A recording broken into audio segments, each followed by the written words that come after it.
Hey guys, welcome back to my channel. Today I'm going to be reviewing Versace Crystal Noir. If you are new to my channel, please make sure to smash that subscribe button. If you're returning, welcome back and make sure you're subscribed. So before we start, this is the Eau de Toilette, so it's important to make that differentiation because the bottles for the EDT and EDP are like identical, so people tend to mix that up a lot. This was actually a blind buy for me, and I thought for a second that it wasn't a blind buy because I had smelled it at Ulta before, but it turns out I was smelling the Eau de Parfum and I got the Eau de Toilette, so technically it is a blind buy even though I think that they smell really similar. So Crystal Noir was released in 2004. It is honestly a very timeless classic, I feel like, even though it was literally released like a year after I was born, so like a very long time ago. I feel like it's still so relevant today. It's so talked about and it keeps on making like the lists of like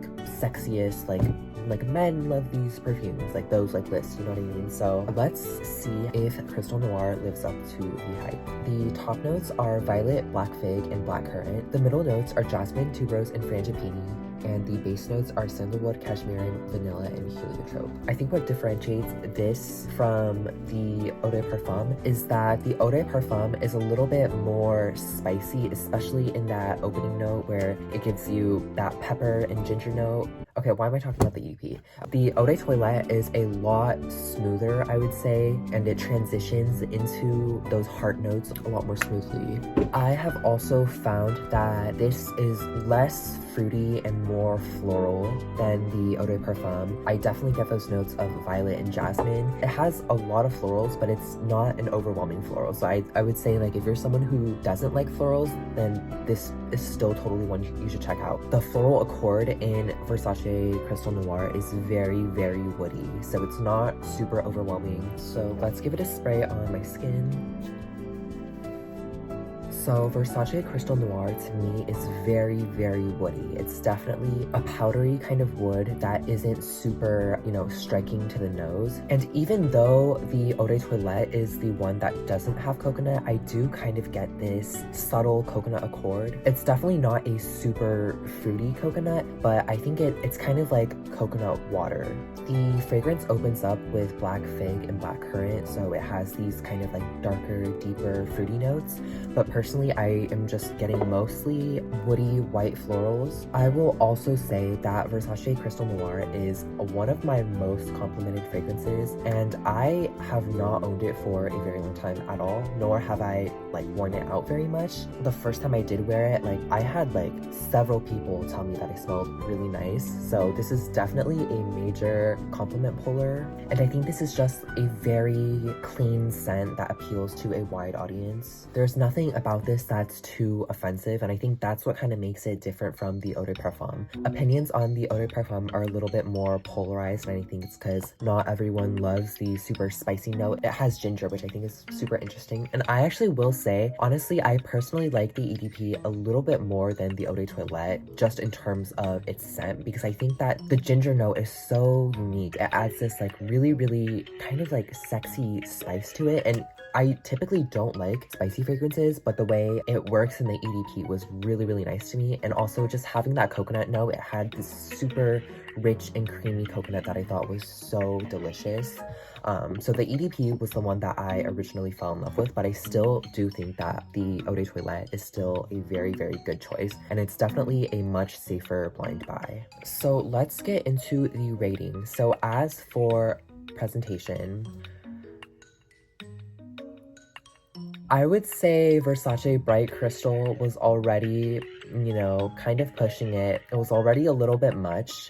And I think for Crystal Noir, it just crosses that line. That holds especially true for the 1.7 ounce, because this is the one that is like super flat and horizontal and has this ginormous crystal cap. I feel like it's very iconic and very recognizable, but this is, you know, this is just too much for me, and the presentation is really not my favorite at all.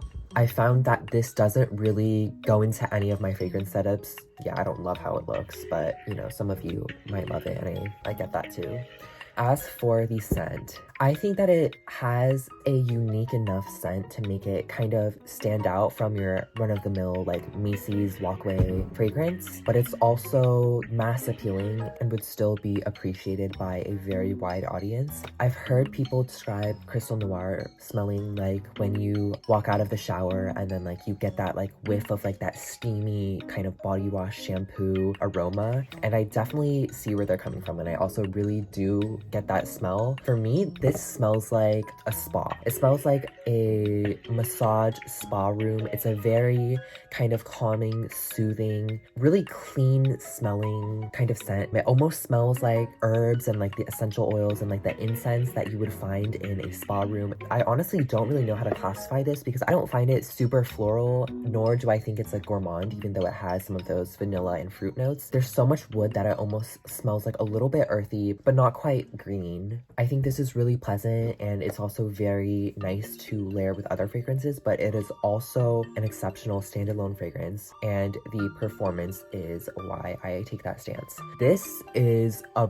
beast mode fragrance. Honestly, one of the best performing fragrances that I own at the moment, and like for an eau de toilette, it is so good. It lasts a long time. It projects super well. Like, this is, I think, one of the reasons why I received so many compliments while wearing Crystal Noir is because the sillage is just amazing. It's beautiful. It leaves a very nice trail, and people around you are definitely going to be able to smell it, but at the same time it's definitely not overbearing and it's not overwhelming. The kind of just like spa like woody powdery scent is just very inoffensive, and even though it projects super well, it isn't going to give anyone a headache. Also, the longevity is really nice. I would say 48 hours definitely, and it'll still remain on your clothes and skin for a while after that. Performance, especially for an eau de toilette, I really think that Crystal Noir is exceptional. Overall, I think Versace Crystal Noir is such a great fragrance. I do really think it's worth the hype, and I totally get why it's time and time again recognized as being this very iconic men killer fragrance, because it's really pretty. I would say the one thing I don't like about it is its presentation. I think just the colors are not my favorite, and it's kind of too much, but that's just, you know, a personal opinion. Another thing is I think it smells a little bit similar to Dolce & Gabbana The Only One Intense, which is also a white floral fragrance, except it leans more on the sweeter and gourmand side. And I will say that I definitely prefer this fragrance over Crystal Noir, and honestly that's not even saying much because this is my all-time favorite fragrance, like by far. By all means, that doesn't mean that Crystal Noir is bad. It just, I don't necessarily see myself picking this over The Only One Intense. So my overall rating for Versace Crystal Noir is a 4.5 out of 5. This is a really great fragrance, and I think that it's definitely worth having in your collection. If you like smooth, woody, powdery scents, I would say, okay, especially if you guys have ever been to a spa, it really just smells like the inside of a spa. So yeah, that concludes my review. Let me know what you guys think of Crystal Noir, and also let me know if there's anything that I should try next. Thank you guys so much for watching, and I will see you all soon.